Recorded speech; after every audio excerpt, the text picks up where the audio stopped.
नमस्कार दोस्तों। तो आज मैं आप सबको बताने वाला हूँ खजीरा रिस्ट के बारे में।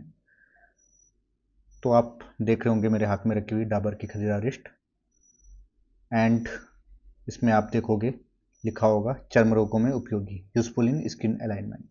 तो आज मैं आपको बताने वाला हूँ खजीरा रिस्ट की पूरी डिटेल्स कि किन लोगों को खजीरा रिस्ट का सेवन करना चाहिए और किन लोगों को खजीरा रिस्ट का सेवन नहीं करना चाहिए। दोस्तों, खजीरा रिस्ट आपको मार्केट में डाबर की, वैद्यनाथ की, दूध पापेश्वर, अलग अलग कंपनी की दिखाई देगी, जिसमें शायद टेस्ट में भी आपको डिफरेंस मिल सकता है वैद्यनाथ की और डाबर की खजीरा रिस्ट में। तो दोस्तों, मैं आपको बताऊंगा कि इसके मेन इंग्रेडिएंट क्या होते हैं। तो खजीरा रिस्ट में आप समझ रहे होंगे कि अरिस्ट फॉर्म ऑफ मेडिसिन है, ठीक है। संधान कल्पना के द्वारा इन्हें बनाया जाता है और सारंगर संहिता मध्यम खंड में इसका रेफरेंस मिलता है, जो कि आप इसके लेबल में भी देख सकते हो।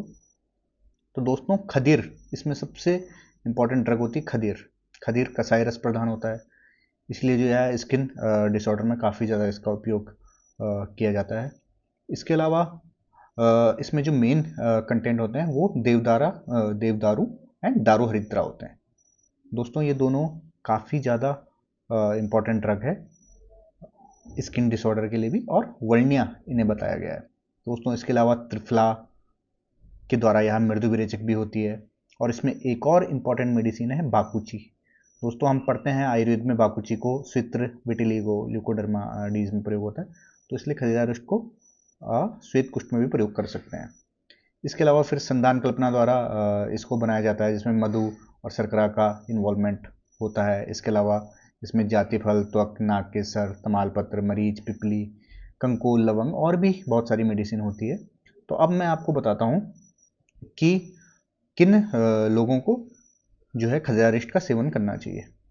तो बेसिकली सबसे ज़्यादा इम्पॉर्टेंट जो भी स्किन डिसऑर्डर आपके हैं, चाहे वो कोई भी क्रॉनिक स्किन डिसऑर्डर हो, पस्ट्यूल फॉर्मेशन हो, एक्जिमा हो, डर्मेटाइटिस हो, सोरियासिस हो, इवन आपके विटिलिगो हो, तो बट खजीरा रिस्ट का बेसिकली सबसे ज़्यादा इंपॉर्टेंट रिजल्ट जो देखा गया है वो chronic skin disorder, acne vulgaris and pustule formation जहाँ होता है, पस की फॉर्मेशन जहाँ होती है, एंड ईचिंग जहाँ पे देखी गई है, कंडू खुजली अगर किसी पेशेंट को हो रही है, तो वहाँ खजीर का एक अच्छा रिजल्ट देखा गया है।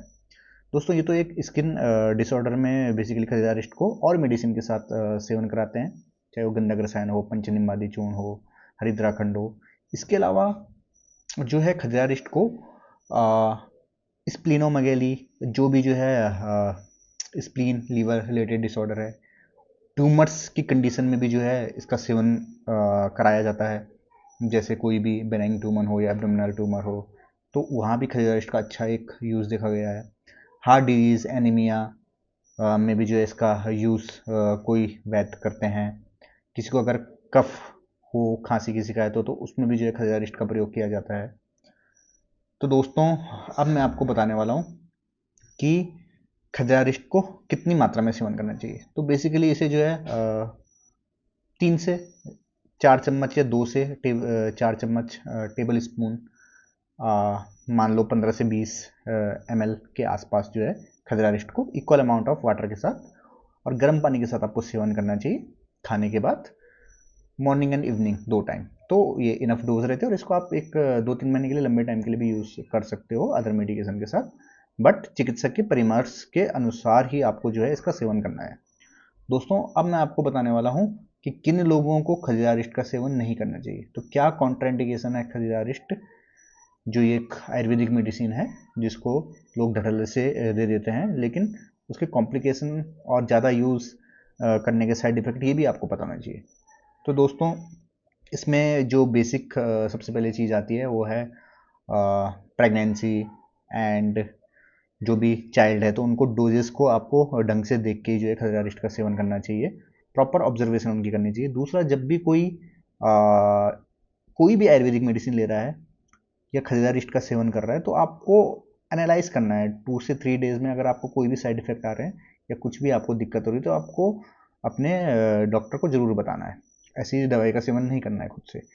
इसके अलावा आप देखोगे कि ये संधान कल्पना है, तो इसमें जो है मधु शर्करा इनका ज़्यादा यूज़ होता है। तो जो भी शुगर के पेशेंट है, डायबिटीज़ जिन्हें है, तो उन लोगों को ध्यानपूर्वक ऑब्जर्वेशन में खजरारिस्ट का सेवन करना चाहिए या नहीं करना चाहिए, ये आप अपने डॉक्टर से कंसल्ट करोगे तो वो आपको एक अच्छी तरीके से आपको एनालाइज करके बता सकता है कि आपको कितने अमाउंट में या कब तक खजरारिस्ट का सेवन करना है या नहीं करना है। तो इनको भी आपको ध्यान देखना चाहिए। दूसरा मैंने आपको बताया था, इसकी जो मेन ड्रग मैंने आपको बताई थी खदीर, देवदारू और दारू हरिद्रा। इसके अलावा जो इसमें त्रिफला भी मिला होता है। तो त्रिफला मिला होने से, त्रिफला का बेसिकली गुण होता है कि मृदु विरेचक होता है, ठीक है, विरेचन कर्म करता है।